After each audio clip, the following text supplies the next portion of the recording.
Hello guys, welcome to my channel Ranju Singh fame में आप सबका स्वागत है गाइस। कोर्ट का एक आदेश आया है। संजय कपूर की विरासत उत्तराधिकार का जो ये जंग चल रहा है, लड़ाई चल रहा है दोनों फैमिलीज़ के बीच में, क्योंकि संजय कपूर ने 3 शादियां की थी। 3 शादियों में उनकी एक शादी से कोई बच्चा नहीं था। 2 शादियों से, एक शादी से जो करिश्मा कपूर और संजय कपूर की शादी है उससे उनके 2 बच्चे हैं। एक है कियान राज कपूर और दूसरा है समायरा कपूर। दूसरी शादी से संजय कपूर का एक बेटा है अजारियस।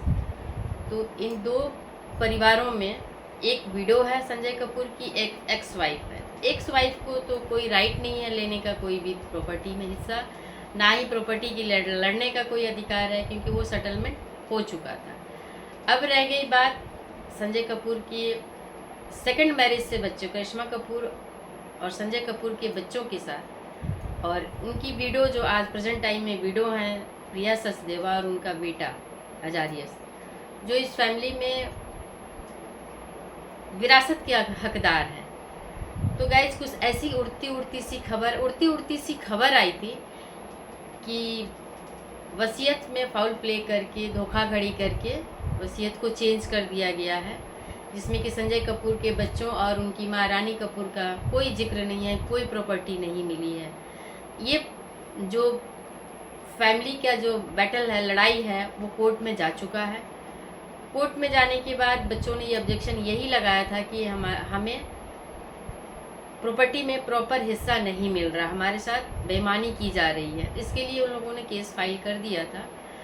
तो कोर्ट ने इनको पिछले यही 10 सितंबर को आदेश दिया था फैमिलीज़ को, प्रिया सचदेव को, कि संजय कपूर की जितनी भी प्रॉपर्टी है, चल और अचल, मूवेबल और सूड, तो उन सारे प्रॉपर्टी का आप डिटेल्स कोर्ट को दीजिए, मुहैया कराइए, फिर देखा जाएगा, देखते हैं हम कि कहाँ क्या सही है क्या गलत है।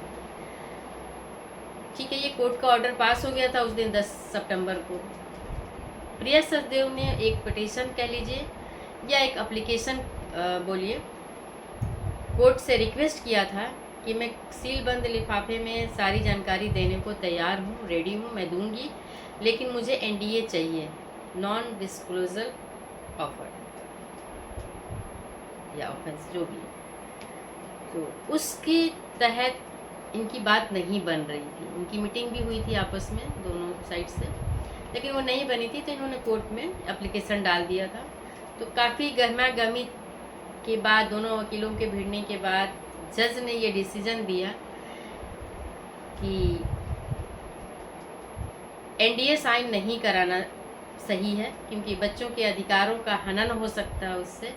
क्योंकि एक बार एनडीए साइन हो गया तो बच्चे हो या रानी कपूर हो, उनके हिसाब से अगर बिलिंग नहीं हुई है सही, तो वो कुछ भी एक्शन आगे नहीं ले सकते हैं। तो ये बच्चों के अधिकारों का हनन करेगा, इसलिए इस डोजियर पे हम साइन करने का परमिशन नहीं देंगे। हाँ, सील बंद लिफाफे में आप जानकारी जो देंगी वो ठीक है, उसको कोर्ट के आदेशानुसार सही संचालन और सुचारू रूप से सुरक्षित रखने की व्यवस्था कोर्ट के निर्देशानुसार की जाएगी। बहुत सारे जानकारों का कहना है गाइस कि कोर्ट ने बहुत अच्छा बैलेंस बनाया है इस डिसीजन में, कि सही में पूरी तरह से ओपन अप करके मीडिया में इसका प्रॉपर्टी का जिक्र होना, डिटेल्स जाना सही नहीं है, क्योंकि कैश भी है, मूवेबल प्रॉपर्टीज भी है।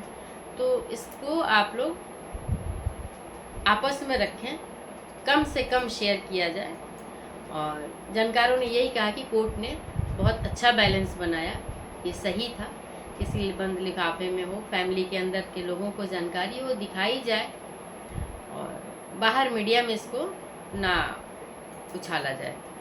तो कोर्ट के निर्णय को देखते हुए अब यही करना पड़ेगा प्रिया सचदेवा को कि बंद लिफाफे में वो देंगी, कोर्ट देखेगा, सब कुछ सही होगा तो मान्य हो जाएगा, सेटलमेंट हो जाएगा। अगर कुछ गड़बड़ हुआ तो ये मामला और आगे बढ़ सकता है। और इस बंद लिफाफे में पेपर्स लेने के लिए बच्चों ने भी सहमति जताई है और रानी कपूर की भी सहमति है इसमें। तो ये सब सर्व सहमति से ये बात मान्य हो गई है कि बंद लिफाफे में आप दीजिए और एनडीए साइन नहीं होगा। और कोर्ट ने आदेश ये भी दिया है कि जो वसीयत की कॉपी है उसकी एक कॉपी आप रानी कपूर को दीजिए और बाकी जो पेपर्स और विल है वो कोर्ट में जमा है, कोर्ट में ही रहेगा फिलहाल के लिए। मंदिरा कपूर का भी बयान गाइस यही आया है कि हाँ जी ये तो ठीक है, लेकिन एनडीए मुझे हास्यास्पद लग रहा था कि एनडीए क्यों, हम लोगों की क्या पहुंच नहीं, हमारा क्या अधिकार नहीं है। जब ये कंपनी बनी थी तब हम लोग ही थे, भाई था, हम 2 बहनें थे, माँ थी और मेरे फादर थे। कोई नया आकर के पूरी प्रॉपर्टी का मालिक बन बैठा है, मिसगाइड करके 420 करके सिग्नेचर ले करके, जैसे भी। तो मेरे फादर की प्रॉपर्टी तो मेरे फादर की फैमिली को ही होगी ना, होनी चाहिए ना। तो ये कैसे हो गया कि कल को कोई नया आया और प्रॉपर्टी का पूरा मालिक बन गया, जो फैमिली है वो मुंह देख रहा है। ये तो मतलब ये देख करके लगता है कि क्या ही हो रहा है। क्या भाई के पास इतना दिमाग नहीं था? क्या उसे नहीं पता है? अब भाई का पूरे प्रॉपर्टी किसी को देने का अधिकार भी कैसे हो सकता है? भाई का अधिकार अपनी वाइफ को वो प्रॉपर्टी देने का हो सकता है जो उसका स्व अर्जित है, लेकिन जो पुश्तैनी प्रॉपर्टी है उसमें तो हम सभी भाई बहन, नवासे, नाती पोतो सबका अधिकार है। सबसे पहले तो मेरे फादर के ना रहने के बाद मेरी माँ का अधिकार है उन तमाम प्रॉपर्टी पे।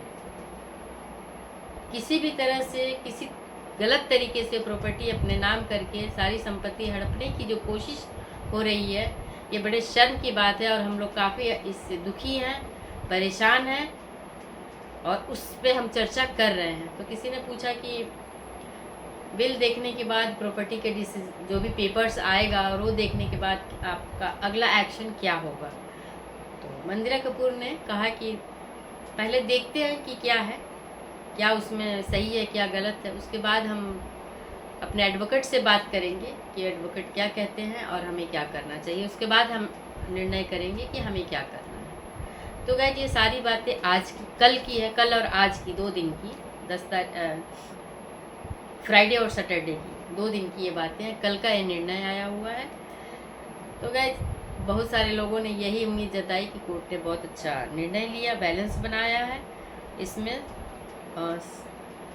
सबके लिए बहुत अच्छी बात है। तो चलिए अब हम लोग भी देखते हैं कि आगे क्या हो सकता है।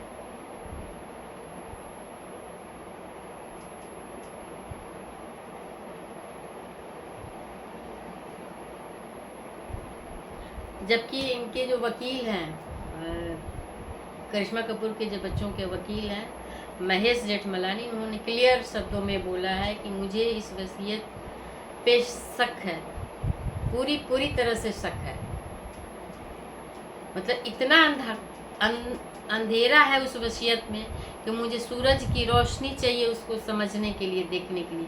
इतना घना अंधेरा है। मीन्स इस एक शब्द का मतलब ये है कि वसीयत को बनाने में बहुत सारी चीज़ें करप्शन या करप्ट तरीके से कंप्लीट की गई है, जो कि 20 अगस्त से लेकर के शायद 30 अगस्त के बीच में उन्होंने ये बताया कि बहुत सारी गतिविधियाँ हुई हैं उस टाइम, जो कि संदेह के घेरे में लाती है इस बिल को। और दूसरी बात ये भी खबर आ रही है कि जो संजय कपूर का अकाउंट्स था जिसमें जिक्र किया गया था, जो दिखाया गया था, बताया गया था कि इसमें ये प्रॉपर्टी है और ये अकाउंट्स है, उस अकाउंट्स के सारे पैसे गायब हो चुके हैं। मैंने शायद अपने वीडियो में बताया भी था कि प्रॉपर्टी जो भी है इसको ट्रांसफ़र किया जा रहा है, जो चल संपत्ति है उससे निकाल करके शिफ्ट किया जा रहा है। और ये बात महेश जेठमलानी ने भी कही है कि उनके जो भी अकाउंट्स डिटेल्स दिए गए उसके सारे अकाउंट्स इस समय खाली हैं। आखिर वो पैसे कहाँ गए और किसने यूज़ किए, किसने निकाले, ये एक जांच का विषय है। तो गाइस ये बातें तो हो ही रही हैं, कोई कितना भी शरीफ दिखाने की कोशिश करे। खुराफाती तो चल रही है, चेंजिंग तो हो रही है, शिफ्टिंग तो चल रही है गाइस। लेकिन अब इसमें कोर्ट क्या करेगा, ये कोर्ट की जिम्मेदारी बनती है सारे डिटेल्स लेने की। जो कमी दिखती है उस पर कोर्ट एक्शन लेना चाहिए। और हम लोग तो यही चाहेंगे ना गाइस कि ईमानदारी से कम 2 बच्चे हैं करिश्मा कपूर के, और वो भी संजय कपूर के बायोलॉजिकल बच्चे वो भी हैं, तो ईमानदारी से उनको भी अपना हक हिस्सा मिलना चाहिए। रही बात रानी कपूर की, तो इस उम्र में रानी कपूर को भी पैसों की ज़रूरत है, क्योंकि उनका अभी वो गार्जियन है, head of the family member हैं, तो उनको भी पैसे और प्रॉपर्टी की ज़रूरत है, क्योंकि ज़िंदगी भर इन्होंने उससे जुड़ी रही हैं, उसके लिए काम किया है, सपोर्ट किया है। और एक मोड़ पे आ करके पुराने तमाम फैमिली को दरकिनार कर करके कोई नया बंदा एक आ करके और पूरी प्रॉपर्टी अगर हड़प लेता है या बेईमानी करने की कोशिश करता है, तो कहीं से भी जस्टिफाई नहीं है। लेकिन जो बेईमानी कर रहा है वो अपने हिसाब से सोच रहा होगा, और जिनके साथ बेईमानी हो रही है वो अपने हिसाब से सोच रहे हैं। कोर्ट का बीच में जो एक हस्तक्षेप होगा अब, तो वो देखते हैं कि कितना न्यायपूर्ण होता है। Wait and watch. तो guys bye bye. Like comment के साथ सब्सक्राइब ज़रूर कर दीजिएगा। सब्सक्राइब ज़रूर करना है, ये नहीं भूलना है। आप बीच में वीडियो के कंप्लीट होने का इंतज़ार मत कीजिएगा, स्टार्टिंग में ही सब्सक्राइब कर दीजिएगा। तो बाय बाय गाइस, मिलते हैं आपके साथ फिर से किसी क्या नए नेक्स्ट वीडियो में मिलते हैं फिर। Bye, good night. इस समय रात हो रही है और मेरा नवरात्रि का फास्ट चल रहा है। आज 6 दिन, छठा दिन है। Bye guys.